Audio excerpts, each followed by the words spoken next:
What I am going to be doing today on this Chevy, it's a 2015 Chevy Silverado. I am going to be installing a 10-inch rigid light bar. This doohickey behind the grill in the lower portion. We're going to pull off the top cover, and then we're going to dig into ripping the bumper, grill, all that stuff off. So when you get all the little Christmas trees or plastic body clips or whatever pulled, we're going to be 4 10 millimeters, and then we're going to do the two, I believe they're 8 millimeter or 5/16 right there. Get those off, and then this whole grill and top plastic cover right here will come off in one piece.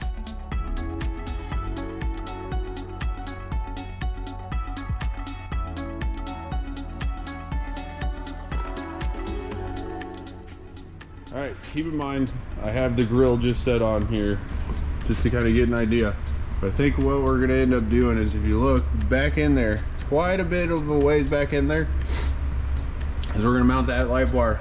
And the reason is it keeps it back, it keeps it hidden, keeps it protected, all that good stuff. Now, I've decided where I'm gonna mount it. I'm gonna make sure it's centered. Luckily on Chevy, we got this in the center, so I'm able to line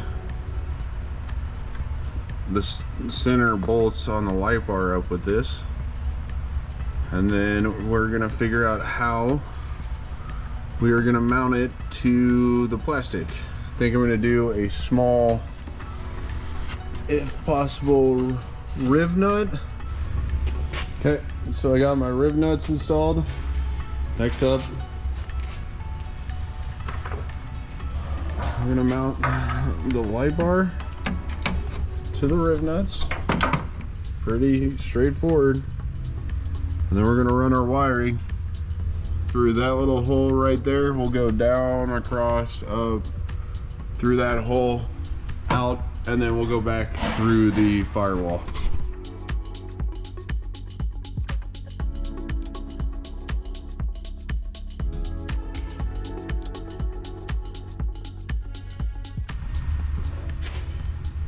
Got our wiring run across to the battery, and then it follows all this down through, let's see if I can get you angled, down through the factory kind of grommet for the wiring harness.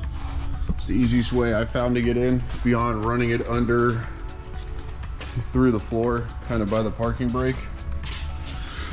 You come through here, and then I've already talked to the customer. We're gonna mount the switch right here. One thing that I kept in mind was, what hand does the person drive with? You know, are they right-handed? Are they left-handed? What hand goes on the steering wheel? Because I'm gonna put the switch the opposite side of that hand, so that way if they need to reach for it or whatnot, they don't have to change hands or get into any awkward driving position.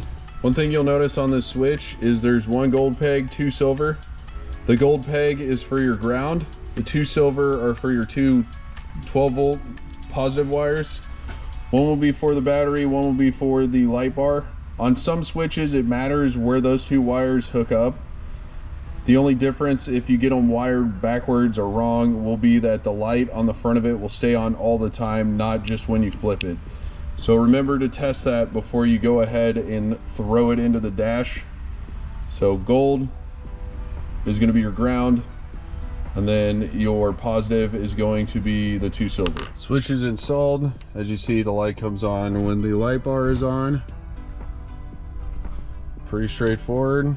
Power ground. You don't need a relay or really anything fancy for this,